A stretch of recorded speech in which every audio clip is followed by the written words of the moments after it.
Yeah, so I probably first encountered Pasolini in the Morrissey song. Morrissey name checks him and says, Pasolini is me, in this long list of other gay icons who he or his lover are or will never be or cannot be or must be.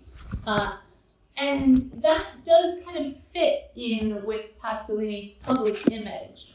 As Stephen says, he was queer, he was Marxist, he was Catholic in some complicated way. He is, as far as I know, correct me if I'm wrong, the only director to have a film on the Vatican's recommended film list and also to have lost multiple obscenity trials. He, I believe, had a film judged obscene in Italy at the same time that cinemas were showing the films Too Nude to Live and Nude on the Moon. Right. But would not show his. And I would say his public image is of someone who's gritty, who's focused on a world of violent, probably shirtless Italian men who are very sexy and who do violence and are probably from the working class. There's a very specific image being painted here. And this is totally what Morrissey is picking up on. Like, half of Morrissey's songs are basically like, what if I slept with a gangster? Wouldn't that be amazing? And I would say that actually, there was a relatively recent biopic of Pasolini by Abel Ferrara, director I love, who also, I think, fell into a sort of sentimental version of this public image of Pasolini. A lot of this, in my personal opinion, is overly colored by his death. We'll probably get into this because we'll talk a fair amount about his last film. His last film is one of those things that when you say it, it's like, oh, so it was, the culmination of his artistic project in his career. I actually think that's true in this case, but basically by accident. He was murdered. It's not like he was very old and knew he was probably going to die soon. He was murdered, I believe, a male prostitute confessed to the crime, although to this day many people believe that he was murdered by the government or mafia or whoever murders people in Italy. But so I think that knowing the ending, that's kind of colors how people read him as a director. There are elements of his films that totally do fit this. You can pick out shirtless men, you can pick out rough lads who are probably going to do violence at some point or really sinister in some way. But his actual body of work is much more varied, and the things that hold it together, the things that he's deeply interested in, are actually somewhat different from that public image. In terms of his background, one thing I do think it's sort of important to throw into the mix is that he grows up in post-war Italy. So that's not only a defeated country, we think of it as, oh, the Italians hated Mussolini, they sprung up, but it's also felt as a national defeat. They are actually a conquered country. And that, I think, does come out at times in the ways that his films resist and reject this identification of power and, I don't want to say glory, power, and I'm trying to think how to put into words what I'm trying to get at here, but he is not able to do the, I think, kind of easy American thing of, well, ultimately, it's good to be the victor, especially when you're right. I think some of the energy in some of his films is coming more from, it is good to be the conquered when you know that you were wrong. There's a line in one of his early films that's already kind of troubling this equation of masculinity, power, and something like, not goodness exactly, but being able to sleep at night. If all men had your brother's courage, we could have won the war. And the brother in this case is not doing anything particularly impressive. He's a daredevil, he's going to do a stunt. But it's already coming up with sort of this courage is in some way kind of pointless and also not necessarily great. Do we think that Pasolini, the Marxist making this film, wishes that they all had the brother's courage so that they had won the war. So okay, this is where he's coming from. In terms of aesthetic through lines for his films, I don't know if I have enough film history to really say, like other directors who came up in the black and white film world, but I will say it's true, Pasolini, he loves the human face. He is so good at filming the natural human face. He uses a lot of non-professional actors, so there's a lot of extremely unglossy, craggy faces that he films with so much tenderness. Laughter, I would say, is a big theme in his films. There's a lot of camaraderie, a lot of sexuality, usually presented basically positively, although we will get to that.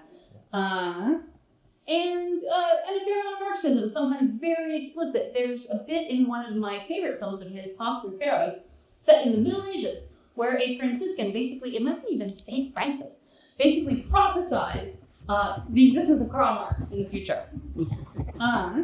He's what I would call an intellectual fan of peasants. It's very easy to make fun of intellectual fans of peasants, but I actually think in Pasolini's case it was extraordinarily fruitful for his art. Both the intellectual and the peasant element are really strong in his work. And is there anything else I want to say about the thrill? Oh, right. One of the biggest things that I think is important for what we're talking about is how much of his work is adapting pre-modern narratives. I tried to count it up, and it's tough because he made a lot of films that were shorts or segments in someone else's movie. So I ultimately didn't bother trying to do the calculation of is it actually more than half, the majority of his films are pre-modern narratives. But it's a really significant portion, including all of the last four. And probably almost all of it, most of his most famous work. That's, I think, important for a number of reasons. One, a lot of these works have some explicit concern with storytelling, with what it means that the human imagination can come up with all these different ways of telling stories and convincing ourselves of things. This is an element of contemporary culture that people tend to treat extremely positively, like propagandistically positively. Storytelling is what makes us great, who lives, who dies, who tells your story. There are all these things one could quote about the power of the imagination, the power of storytelling. Let me just say Pasolini is much more ambivalent and is much more willing to depict the distortion of the imagination and the distortion of the storytelling power, especially in his last film. But so he's got all these different ways of narrating, some of which are pretty tightly focused on character, some of which are much more just like loping along as you're incident to incident. And a lot of them are based on ways of life and ways of looking at the world that are explicitly pre-modern. I don't think this is actually about a valorization of the pre-modern. I think you could argue that. I don't know if that's really what's going on. Yeah. I would more say it's about taking a perspective that allows one to see the present more clearly, to critique it, to say, here are things that are essential in human nature, that I can tell a story from the medieval world or from the ancient world, and you will still recognize yourself in it. And you will feel in some way there are depths of emotion here that you want to have access to in a way that a contemporary story would distance you from, would say, would have you judge. It's easier to judge, to stand outside and to judge, whereas an ancient story, you're just sort of feeling your way through, how am I supposed to feel about this? And that allows you to be swept away by the visuals, swept away by, he's a gorgeous filmmaker, by the human drama, and to not spend any time really thinking about, well, where is this today? Where is this in contemporary politics? Where am I in this? Where are my positions and my persona? Because your persona is nowhere in there, because you're like modern or postmodern. I think there are different ways that he plays around with this. There's some where he's like just deep in an otherworldly seemingly otherworldly mindset like Medea. And there are others where, like Hawks and Sparrows, where he prophesies about Marx, where he wants to jolt you back into your own reality and into the political categories and the ways that we divide ourselves up, and to say, like, no, I'm actually taking a stand in that too. Like, I also live in this modern world. This is one reason I think that it's wrong to think of his reliance on pre-modern narratives as a kind of like stance in favor of the pre-modern or against the modern. But I think it's super notable and important to who he is as a filmmaker that he insistently goes back to pre-modern narratives and makes them visceral, emotional, sensual, and presents them as, in some way, either an alternative to the contemporary world or a prefiguration of everything he hates about it. I mean, what was your first Pasolini film? Oh my god, it was Decameron. I hated it so much. Okay, so I watched Decameron in high school, which is a really bad time to watch it. I didn't know how. And so to me, it's an episodic movie. It's a picaresque, and that's on purpose. But I didn't really know what that was. So to me, it was just one thing after another. And storylines would just drop. There was a point where the sun went down, and I was like, oh, sunset, movie's over. That's how this works, right? And then the sun came back up. And I was like, oh my god, there's going to be more stuff. So I think revisited it. It's in the Trilogy of Life, and I don't love the Trilogy of Life. What's that about? I can't remember if I actually revisited Decameron. But yeah, that was my first. The second one was Sallow, though. Okay. When I was in high school, I wasn't watching Decameron. I was watching Jersey Shore, like many other Jersey no school kids. Okay, so no, I want to talk about my first Pasolini film, which was The Gospel of Matthew, not as scandalous as How or Born as Decameron. But yeah, a little bit of background. So obviously, I quote an Italian Catholic priest a lot, Luigi Giussani, who recently published an article in Hedgehog about his statement that Pasolini was the only Catholic intellectual left in Italy at that point. We have copies of it, by the way, if people want to take later. But no, so Giussani is very big on Pasolini, said that despite being a lapsed Catholic, being very far from the church, he had certain insights, not just about faith, about religion, but also just about human nature that he thought people needed to be paying attention to. And this is why he would always recommend the Gospel according to Matthew. So yeah, I mean, a little bit of background on how he ended up making that film. So as Eve was saying, he had a kind of tense relationship with the Catholic Church for various reasons. I mean, it was less based on like theological or spiritual objections, more to the church's political involvement, especially during the time of Mussolini, but also after the founding of the Christian Democratic Party, which he had issues with. In 1962, he made a film, La Ricotta, which portrayed Christ in a kind of blasphemous way, pissed off the Vatican. And yet, Pope John XXIII recognized, kind of like Giussani, that there was something, he had a certain sensibility that was worth paying attention to, even though he had issues with the church. So the Vatican ended up hosting this, I guess it was a gathering for artists, non-Catholic artists in Assisi, and they invited Pasolini, and he was in the hotel getting ready to go. John XXIII was going to be there, but apparently the traffic jam to get over to the venue was so insane that he couldn't even make it across the way. Stuck in the hotel room, and he finds in the drawer there's a Bible. So he's like, you know what, nothing to do. May as well just flip through the Gospels. Haven't done that in a long time. And he's going through, and he's like, John's too mystical, looks too sentimental, is not into Mark. But he's struck by the Gospel of Matthew because he sees Christ's humanity so profoundly portrayed. And he has this idea to bring it to life through film. Because again, he's moved by the humanity of Jesus. So, as he was saying, like, it's shot in the Italian neorealist style. You have these non-professional actors, mostly peasants. He casts his mother as Mary, which is really loaded. And yeah, I mean, there are like plenty of Marxist overtones, especially when he goes into the temple to like kick out the vendors and all that. Like, yeah, we can definitely see the Marxist influence. But to me, what's most fascinating is what you're saying about how he shows the human face. All the script is taken straight from the Gospel of Matthew. He doesn't really take much liberty there. But the real communication in the film is through the eyes, through the gazes of the characters, which, again, it's like he captures something not so much about the moral message of Christ. It's not so much the sentimentality, but it's, again, like you recognize that there's something profoundly human about this man who's also claiming to be God. And it's through the subtlety of these gazes, the looks on the characters' faces, that you recognize, again, like the spiritual truth, but also just on a level of masculine identity.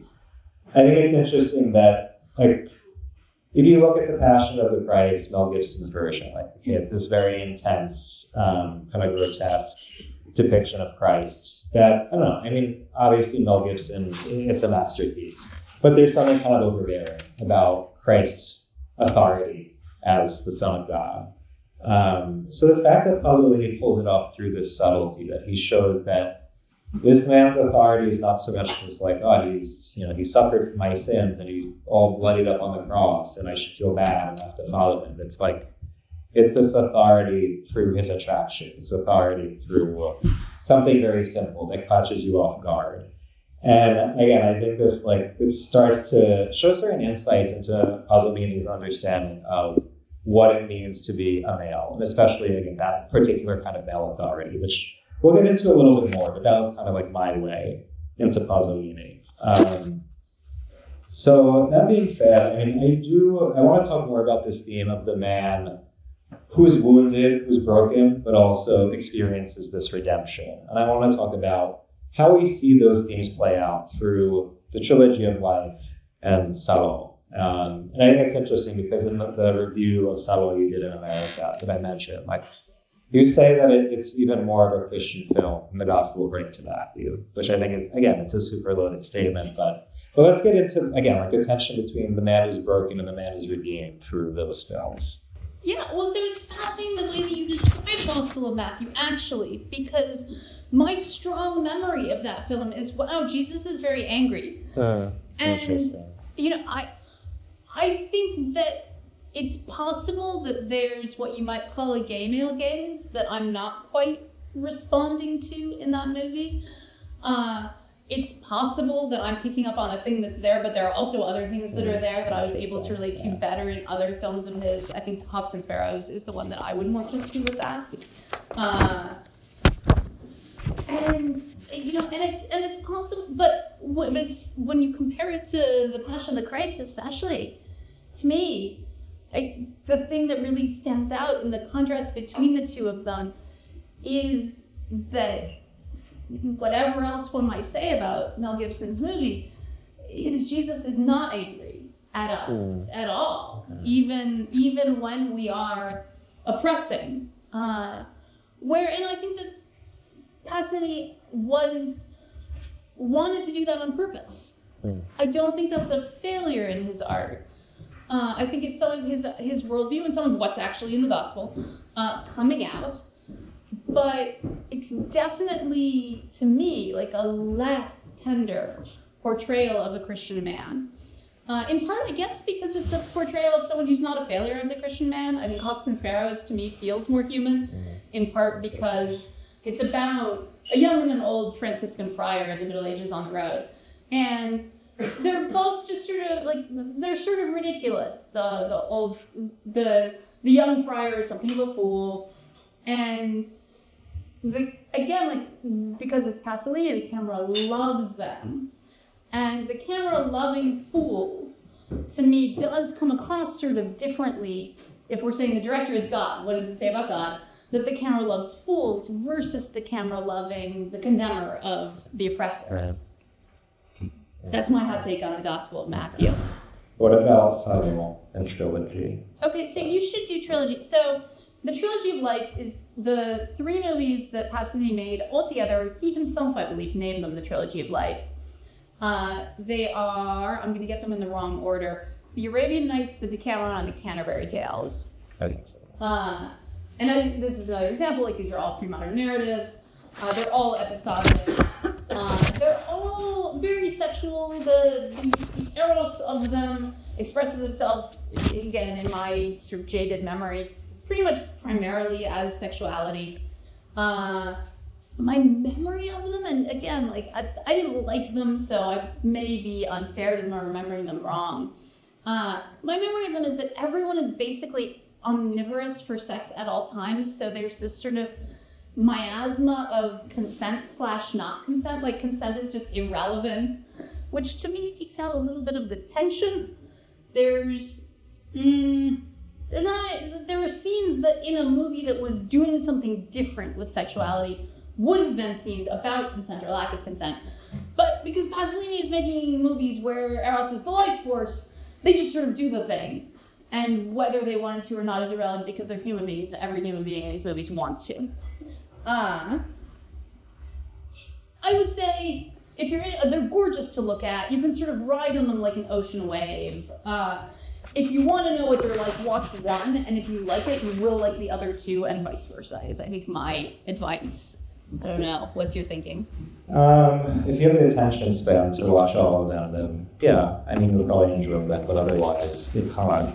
As you said, they're quite long. But then let's follow that wave of trilogy of life into Salon, which is a whole other story. I mean, and again, this claim that you make, that there is a Christian kind of message in this film, which was probably his most scandalous, I would say, in Italy. And people in the theaters were throwing up in the aisles and screaming. People yelled ugly in the screen. So where is the redemption in, you have this celebration of life, of sex, in Trilogy of Life, and then you have Salome. So what happens there? Right. So Salome is explicitly intended by Pasolini as a rejection of the Trilogy of Life. It's obsessed with death and horror. Let me give you kind of like what is the thing. Some of you will have seen it already. Some of you will be like, you guys keep talking about it like it's a horror movie. What's going on here? To me, this is Pasolini's masterpiece, unquestionably. It's the only one of his that I would say is truly first rate, and it's probably one of my favorite movies of all time. I have this line which I realize sounds obnoxious and like a bit, but I will stand behind it, that the two best movies I've ever seen are The Last Unicorn and Cello or the Huntington Sodom. But so this was my real intro to Pasolini, to like what he can do. What is it? So it's named after and it's set during the fascist takeover of the town of Salò in northern Italy. It's the fascist capital toward the end of World War II. So it's a town that's been taken over by fascists, and they round up a bunch of youths of both sexes from the nearby village and take them away to a castle. So there's a fairy tale element and a sort of unreality, surreality throughout the movie. And then they do terrible things in the castle until it ends. And that's the whole movie. And the thing that everyone remembers it for, I'm sorry to say, is the scene where there's a banquet and the victims have to eat their own food. So, like, that happens. And you kind of can't make a movie where that happens and not have it be the thing that people remember about your movie. But let me just, and I was like, I've heard so much about this, I'm gonna watch it, I think it's probably terrible. And I watched it, and what struck me so powerfully was the way that Pasolini brings you into we talk a lot in film about the complicity of the audience, and is there something bad about being a watcher of film where terrible things happen? And to me, a lot of these discussions feel a little play and not particularly productive of insight. But Salò is filmed so that you always know that terrible things are happening, and you are rarely given the kind of horror movie close-up on them that you are led to expect as a viewer. You've been trained as a viewer to want to see the suffering, and Salò relentlessly refuses to give you that. The framing is typically centered, often from pretty far back. There are many moments where you think, for sure, now you're going to see the thing, and you absolutely don't. And I think that that's very deliberate. You are meant to focus on the faces of the torturers, of the fascists. It's a movie that's about them. The individual personalities of the victims are revealed in certain moments. There are several moments where they express Christian faith in one way or another, and one in which they're explicitly analogized to Christ in his abandonment on the cross, when he cries out, "Father, why have you abandoned me?" And there's one who's a Marxist. And to me, this scene probably has to be in the movie. I find it a little silly. But there's a scene where the Marxist gets caught doing something bad, and the fascists, are going to kill him, and he puts up his fist, and he confronts them. And they, fall back for a moment, like they're vampires, and he's held up a crucifix. But then they sort of, remember, wait, we're fascists. And they just shoot him. And that just, there's an acknowledgement, I think Pasolini probably, I don't know, I'm projecting here. I think it would feel a little cheap if they had just shot him. There's something in the acknowledgement of power and the purpose of the gesture. And I think it's also right that they have that reaction to the Marxists and have it not even slightly to any of the Christians. There is something about that, but it's hard for me to put into words, but I think does fit with what he's doing in the movie. But the movie is a pretty grim progression through the degradation of these people, and it never lets you kind of easily say, but I'm not like that.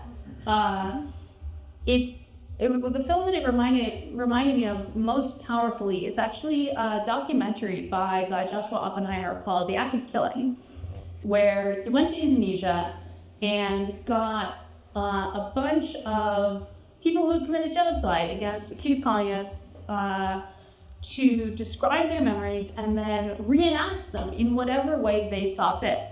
And he would film these sort of reenactments of war crimes. And they become increasingly unhinged. If you look on the Netflix, or not Netflix anymore, if you look at I think it's the cover of the film, is this scene of all these drag queens posing in a waterfall, and you're like, what does that have to do with genocide? That's one of the reenactments. So the reenactments, as in Salad, become increasingly sort of elaborate. There's costuming, there's genre. I think there's the bringing American movie genres, and what you're doing is getting deeper and deeper inside the stories that these men told themselves for years, and how they began, some of them began to realize, wait, this is only a story I'm telling myself. There is a truth here that I have intentionally obscured. I have essentially created a movie set in my head and cast myself as the hero. And I'm now beginning to realize that perhaps I'm not that. That's also in many ways a movie about what it means to be a man. The name that these men gave themselves was tradwife, which is from the English free man. And they use that as the term to kind of say, here's what we're fighting for, and also here we are like cowboys. They picture themselves as the American individuals, basically, from the movies. This is part of why movies turn up so much in the documentary. That was a vocabulary for freedom, power, and manhood that they were explicitly dating on. While killing people, while murdering people. And in Cello, by the same token, the fascists they create these narratives, and they force some of their middle victims to create narratives about telling stories that let you, also the viewer, know what's going to happen. You are in the position of the fascists here and starting to ooh, is that what we're going to see? Is that what we're going to do? It's incredibly creepy. And very explicitly, and this is coming directly from the source text, which is by the Marquis de Sade, says, narrating the exact things that are going to happen, the exact kinds of degradation that are going to go down, is part of what will make it more pleasurable for us. And I have to say, as a viewer, that's what suspense is. It's the frisson of being told, a terrible thing will happen, and there's nothing you can do about it. You're just going to sit here and watch. And in fact, you could do anything you wanted. You could turn it off. But no, you're Are they really gonna do the thing? Are they gonna eat the food? Right. Well, you know that part because it's the only thing you know about the movie is that yes, they will do that. In the end, I found myself pretty convinced that this is the very rare film about degradation that doesn't degrade the human person. Like the story that I always tell about this, and I'm probably misremembering it because I've never been able to find this reference again when I've looked back for it. My memory is that I was reading a book of feminist film criticism that talked about the film The Accused. This is a 1980s film about a rape. Rape occurs, I believe, in a bar on a pool table, and the point of the title is that the woman who is the victim, in fact, becomes the accused, and they go into, the trial becomes about her and her character. And it's meant to outrage you. It's meant to say, like, this is so terrible. But again, like, this could be, I may be conflating multiple stories or something like that, but my memory is that in this book of feminist film criticism, they describe a screening of the film where when they get to the scene where she is raped, which they show on film, people cheer. And I think that's genuinely very hard to avoid. That kind of like, if you're seeing the victim from the perspective of the assailant, and if you are focusing on the pain of the victim, we think that is important because we have to convince people through doing that the victims are human. But actually, that's what the torturer wants to see too. And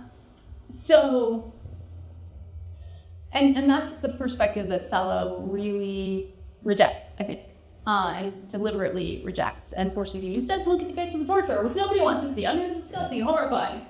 A person becoming less than human through the violence that they're visiting on others.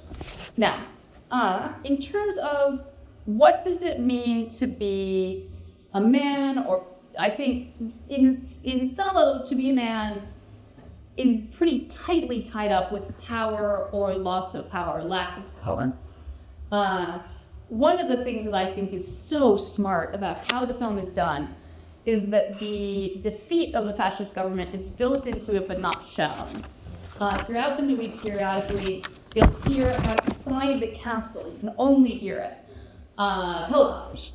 And these are pretty clearly signs of like, oh, that's right, World War II is happening, we actually know how it ends. These people are not going to like get away with it in that sense, except that they are and they do. Within the world of the film, they completely triumph. I'm somewhat spoiling it. Pasolini shot multiple endings, most of which were pretty propagandistic for basically communism, or the symbols of communism, and he rejected them as being sentimental, which I think is wrong. The ending that he actually went with, to me, is pretty deeply open to mystery.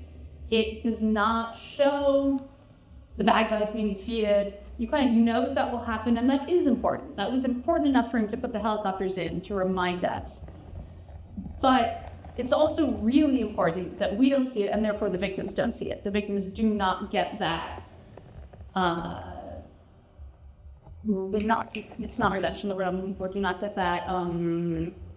Closure? Sure, it's not called things over that. Catharsis? No. Not restitution. Anyway. Catharsis. I don't think Consolation. Sure, any of All these of the things. above. Any of these things. And I think that that's important too. And and the final moment of the movie is about two of the people who perpetrated the violence kind of retreating into a private world. And I think that too sends the audience out very deeply unsettled. Like, having seen this, am I now going to go and do my little dance in my little private world, in a world that I think Pasolini was very aware continues to have a lot in common with the world of Salo. Yeah. I guess the only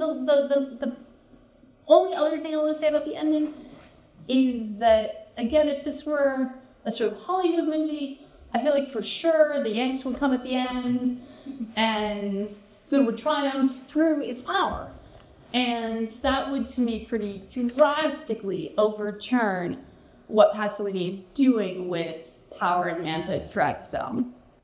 Yeah, and I want to take up this theme of like, in order to reach this point of redemption or catharsis, like having to confront the degradation, the brokenness or woundedness for what it is, rather than kind of evading it, finding a way around it, downplaying it, and how that pertains to his own, the redemption of his own identity as a male, as someone who's queer, whatever. So I don't know, I mean, I'm going to kind of rely on a Freudian framework, as I've been known to do, very much in favor of bringing back Freud. No, so this idea of masculine identity as something that's embattled. First of all, because the man emerges from a woman, okay, and this is the eternal drama, escaping the womb, escaping the devouring mother, and really establishing your identity as a male as distinct from the mother, as distinct from the woman. So like this is the first kind of Freudian element of like male identity as something embattled, having to go through this struggle to establish who you are.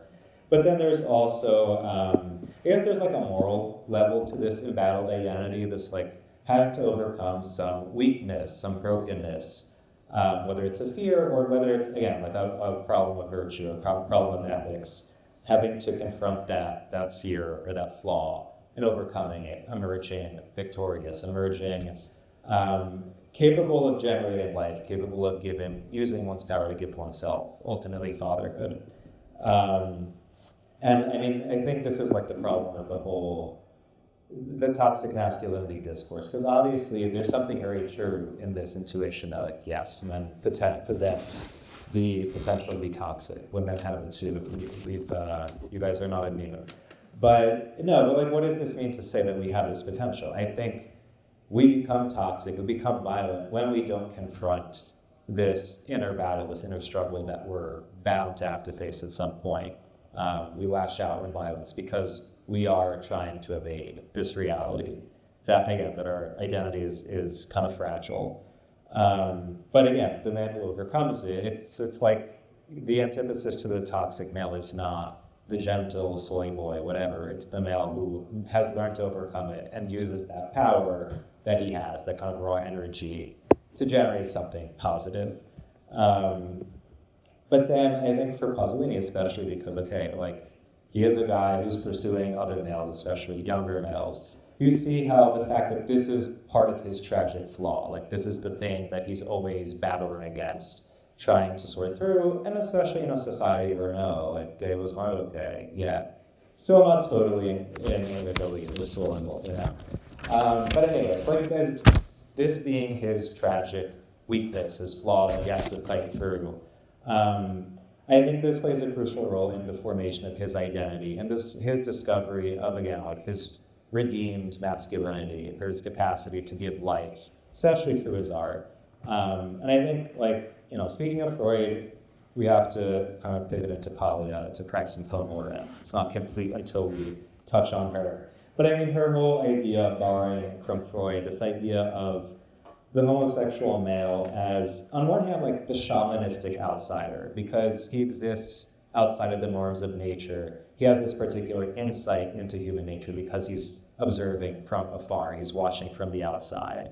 So like on one hand, this being an outsider gives you this insight into human nature, so kind of like what I was saying about how he captured the Gospel of Matthew, like through these human gazes. But then there's also this element of like, the gay male is the preserver of the masculine principle. So like in the 70s, Polya had this point where she was speaking about the 70s, saying like, okay, there's this conception of the gay man as effeminate, he's been feminized, but like when you look at the letter scene or all that kind of stuff, it's like, no, you see that gay men are reacting to this degradation of masculinity, this sense that like, okay, men are dangerous, men are violent, they need to be neutered, and saying, no, like we need to swing the pendulum the other way and idolize this raw masculine ideal.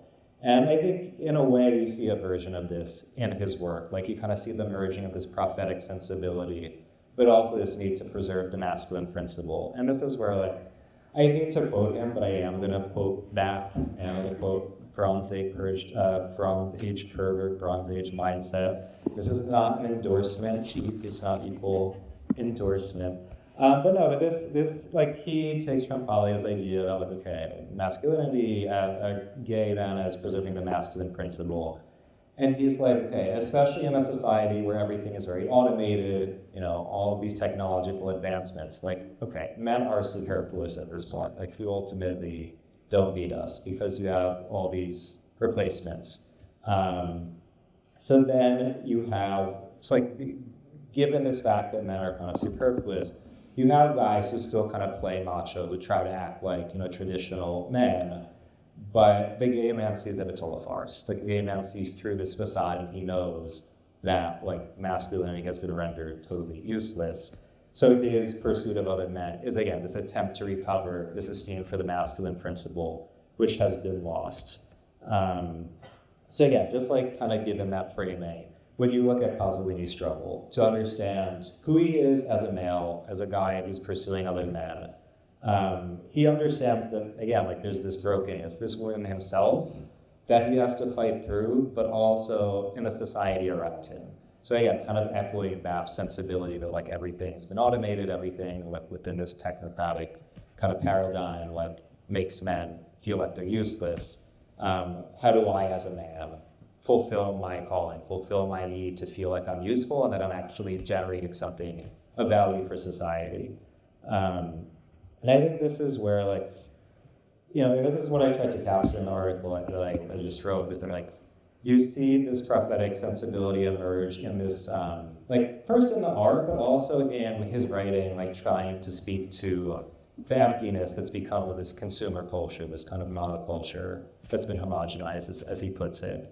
And in doing so, like, you see that he really puts himself out there taking risks, criticizing, like fascists, criticizing the Christian Democrats, but then at a certain point towards the end of his life, he even turns against the Marxists, he turns against the left. And I think for me, what's interesting about this is, again, like he discovers this redemption of his identity through this ability to take risks for the sake of something, for the sake of telling the truth. Again, this like prophetic truth-telling impulse, which I don't think he would have reached that. I don't think he would have come to this point of like taking these risks, saying all these things publicly, if he didn't go through that battle first, like dealing with his, complex sexuality. But I mean, that being said, like, I do want to jump to the biopic because it had a kind of polarizing effect on critics. I mean, Abel Ferrara tried to capture his identity, which is hard to do, needless to say.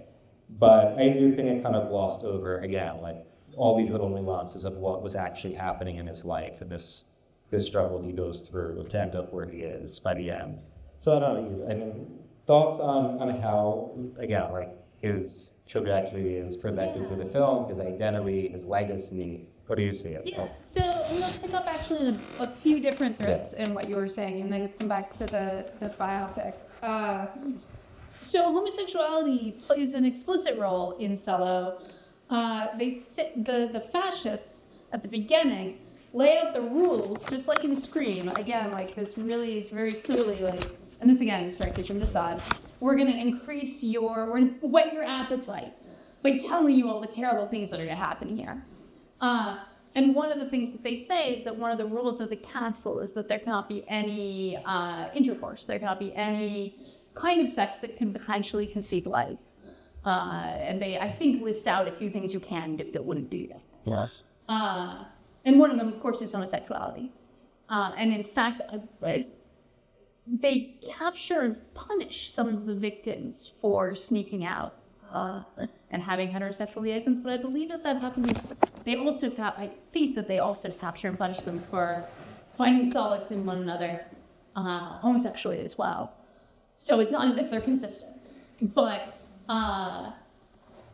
that's an example of homosexuality as an assertion of power over nature.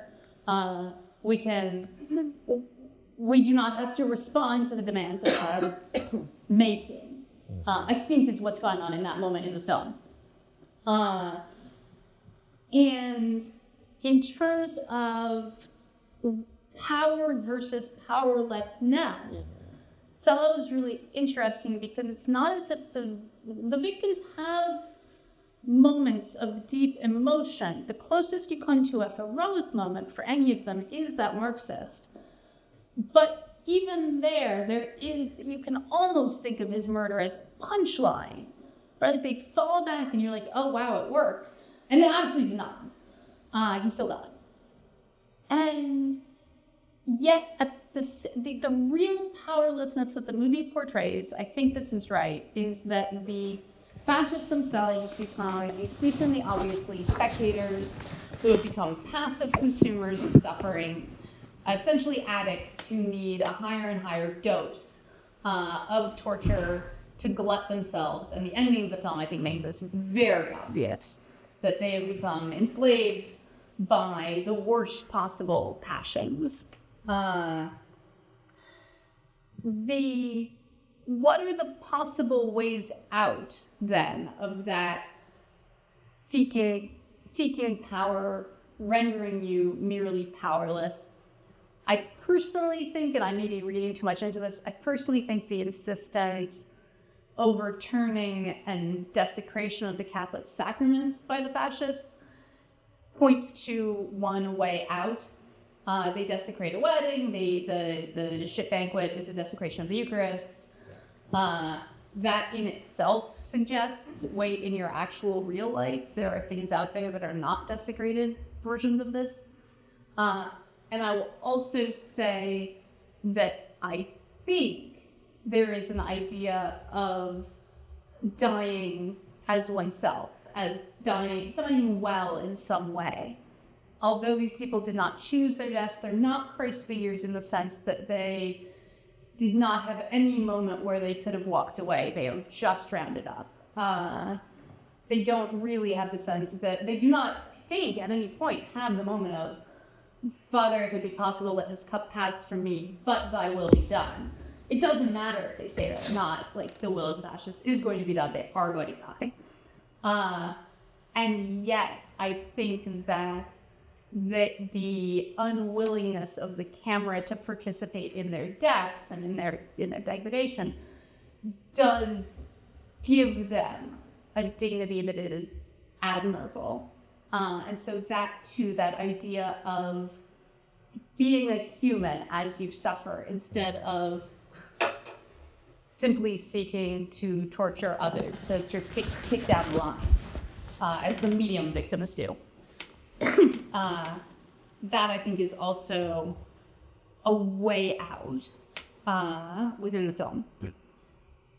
And a way out that is open to both sexes in a way that power isn't really. I don't think there are any powerful women in that film whatsoever. Whereas the acceptance, or they don't accept it.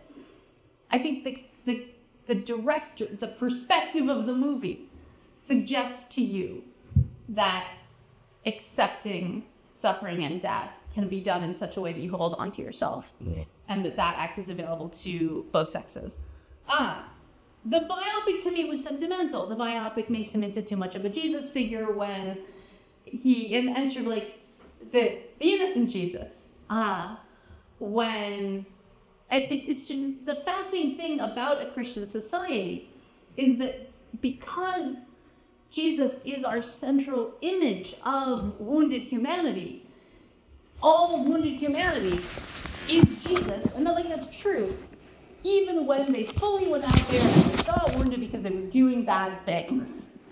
And I think that the Abel Ferrara biopic wants him to be a little too much the bold truth teller and loving son and Christ figure, and doesn't get at some of the ways that could be himself harsh and condemnatory and have the issues of pride and, was probably very hard to deal with toward the end of his life. I don't know. Ferrara, I think, was drawn to him. I love Abel Ferrara, by the way.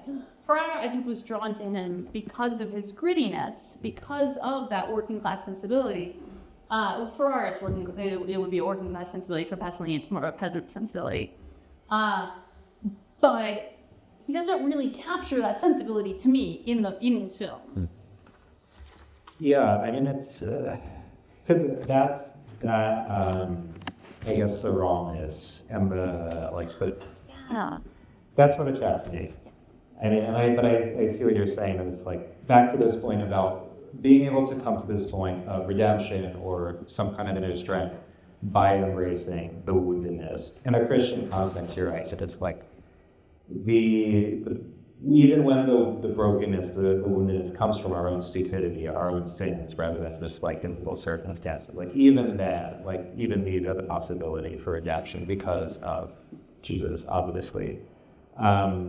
But I mean, I think just kind of like bringing it full circle to like the context of this conversation, like the current discourse about masculinity, it's like, again, you have this idea that in order to be a good man, like you have to be neuter, like you have to be you have to censor those inner impulses, that wrongness, because it's too dangerous, it's going to manifest in a toxic way. And then we swing the pendulum the other way with the Manosphere, this idea that no, we have to react against that. We have to turn to this vitalist ideal. And again, like as always, like Christianity comes, bring the pendulum. I don't even want to say to the middle, but like it transcends the paradigm that we're talking about. So it's like it's not either you be soft and gentle or you have to be tough and macho, but it's like it's this journey through. It's like going through the brokenness and experiencing this redemption through it, like this discovery of your capacity, like Christ, to give life, to become a father. It's only going through that you can reach this possibility. And I mean, just to kind of look at the weird title that we used for this event, that Real Men Are Peers. When we were discussing this, I mean, I probably brought up Andrea Long-Chu, her book Females, which both of us reviewed. But I mean, yeah, I do want to touch on this. Like, your interpretation of the book was really interesting to me because if you don't know, Andrea Long-Chu, M to F, wrote this book claiming that we are all females and we're all unhappy about it. Was that it? Everyone is female and everyone hates it. Everyone hates it. I hate being a female. But I mean, I love the book. A lot of people hate on it, but okay, we're not all females. I'm pretty certain of that. It's female and like kind of powerlessness. But same way that what was interesting about it. Male can be used as an icon of power. But like what I liked about your review is that like you look at how within Christianity, again, it's like this idea that like if you look at the mystical poetry of John the Cross, like he is taking on a position of a woman in a relationship with Christ. And it's because, again, it's like through embracing this receptivity, because being pierced, for lack of a better term, that like you can receive an arrow of divine love, Teresa of Avila. But yeah, so like as much as Andrea Long-Chu was insane for saying this, like there is a true intuition there that like not only that we're all, like in order to become a real male, I have to embrace this like the receptive position of my soul in relationship with God. So I mean, can you say a little bit more about? Because I don't know, like that article, I found it fascinating, but also I think it sheds a lot of light on what we're getting at here. Right. I mean, I'm trying to think if I do have more to say about it. I guess one thing I'll say is that on the one hand, Jesus himself is a man. He's no human, but is a man. And, even the feast that's now Mary, Mother of God, was for a long time the feast of the circumcision of Christ. Yes. But on the other hand, the masculine position is a lot more troubled for Christians than the feminine. It's easier, like if I'm relating to God, in a feminine way, this is actually pretty simple. I just sort of, I can be the bride of Christ or what have you. Whereas to relate to God in a masculine way, it's fascinating to me how many male saints have felt that to be easier when they spoke in terms of their soul, which would have been in Latin gendered feminine, and spoke in terms of themselves as the bride in the Song of Songs. That became, because our position toward God is not only receptive, it's not solely that he has power, he's also the lover, and we're the beloved, we're the one chosen, we're the bride. And that leaves the position of men in the Christian church with pretty difficult. I think everyone chews onto something in the sense of the problem is, for her, it's the problem is how to explain universal powerlessness. Yeah, I don't want to say that the problem is what the, I don't know,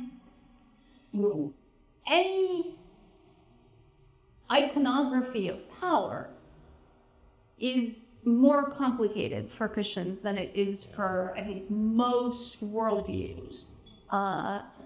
The Marxist and the feminist can just look at each other and say, yes, we are going to battle it out as actually happened, and one of us will win because one of us will have better weapons, or more soldiers that Stalin can throw at the troops.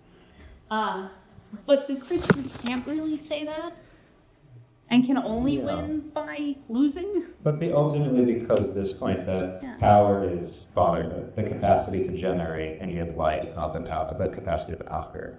Yes. Which involves strength, like the same thing as the soldier, like to be a father, like there has to be the strength, but it always has to be ordered towards the good of the other as opposed to conquering. I'm just realizing this is totally why I like Hawks and Sparrows, why it's my second favorite Pasolini, because it's a story of father and son. It's it's spiritual fatherhood, and that I think you're right. Even to go both in the real spiritual realm that we all live in, and also in the realm of Pasolini's films, I do think that's a form of male generativity that he truly understood and could depict very beautifully. And I mean, just to kind of I'm going to bring it back on a personal level. This is why Pasolini, his films, but also as a person, is fascinating to me because, I don't know, growing up, I am a very kind of liberal progressive bubble where I was told, men have to be careful because we're capable of being very aggressive, very toxic, so best to be, take on this kind of gender persona, and then you have the reaction to it. To me, it was always confusing because the paradigm of gender identity was always on this very surface level of performance, of behavior, and never really tapped into the deeper kind of ontological question, this impulse to give life, this impulse to destroy. It's not just do you like Barbie, do you like dogs or whatever. And I think especially in a kind of secularized age that we're in, I think this is something that religion offers, this kind of ontological spiritual depth that is missing. And again, anyway, back to Pasolini, it's looking at this man who is not a conventional guy, he's having sex with little boys, he's very artsy, but again, he goes through this archetypal struggle that I can discover, is part of being male, this having to go through, overcoming this tragic flaw, going through this brokenness, to discover this capacity to give life, this capacity to use this inner strength to take risks for the good of some, for the other. And I think, again, no, I'm not drawn to how that manifests maybe through, I don't know, more conventional images of the male as the conqueror, the blah, blah. The male as the prophet, the male who makes art that wakes people up, makes people want to look at the truth and question the society around them. To me, this is where I started to discover, what it means to say that, our true identity is realized through this generous could be giving life, mother, etc. So no, this is why, again, Pasolini to me is a fascinating figure. But anyway, so to wrap things up, we have a tradition here at Cracks and Pomo.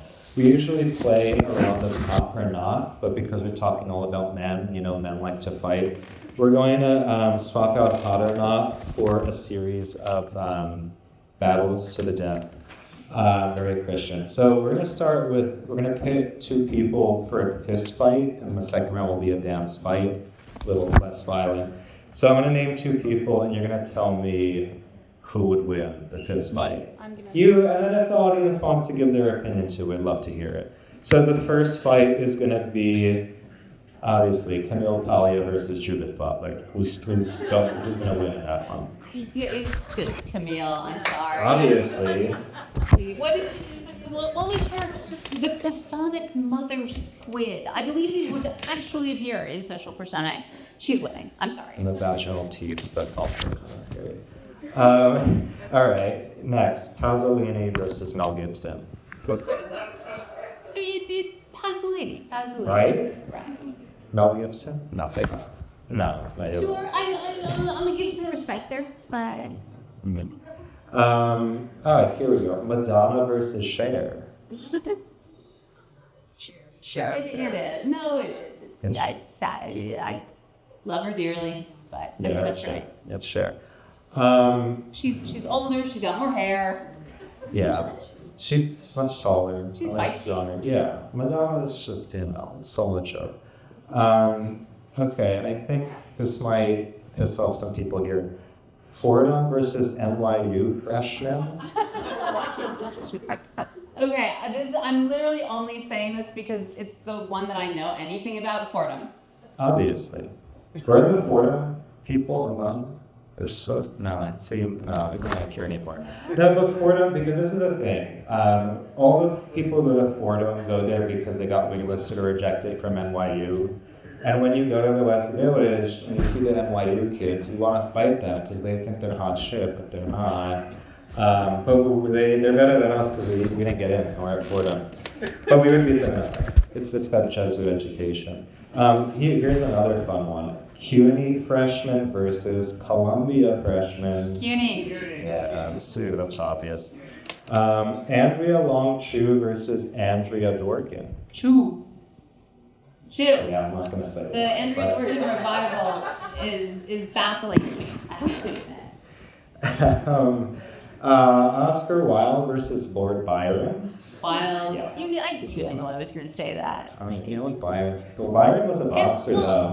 If it's purely right, exactly. If it's purely on the physical fist fight, do remember, Wilde had a physical confrontation with when he was an undergrad, right? Yeah, that's true. What? He threw somebody into a fountain? Was that in Brideshead?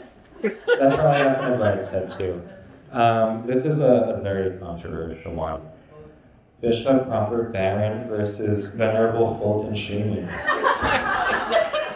Sheen, right? He's dead. He can punch down. Anyway, that's an easy one. Right now we're gonna pivot to the dance battles. Pope Benedict versus Pope Francis. Oh, come on. Oh. That's not even hard. He's full of tanks. His hips don't lie. You're the one that's answering that question. Is it Francis? No, I'm tempted, but it probably is Benedict. I don't know. Maybe, Walter Lecoq. Okay. Do Germans dance? No. Okay. It's a piano playoff, Benedict is winning. Yes. Yeah, I believe that. Okay.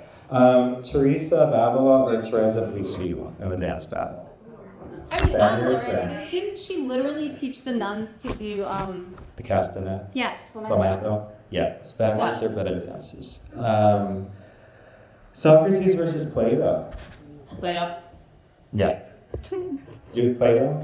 Socrates? Here's a spicy one. The interns of First Things or the interns of America? America. I'm gonna refuse. Things are all women.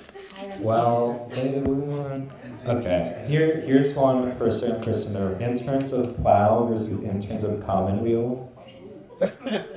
Does Plow have interns? Do they? Do you? Do you have interns at Plow? It's definitely. Yeah, there's Okay. And they're gonna be common room. They probably do. that's a Because good Plow has to like build stuff I for write like for both phone Age Credit and Credit and Civic. I prefer the American interns, they're the best. Ooh, that's fighting words right there. With that, let's thank Eve for joining us for this discussion. Thank you. Thank you very much for coming out. And I want to thank, as always, KGB Bar, Lori, Rose, the bartenders, staff here. So make sure you get a drink, hang out, meet some people. That's why we love coming here IRL. And also, if you're around tomorrow night, because you don't have a life on a Friday night, we'll be at the Catholic Worker talking about Leo the 13th, Mondragon Workers Co-op at 7:30. You should subscribe to Krenix and Pomo if you don't. Any other plugs? Sure. If you are interested in forming gay people for missionary discipleship in the Catholic Church, that's my day job. Buildingcatholic.org. That's it. Thanks for coming out. Thank you.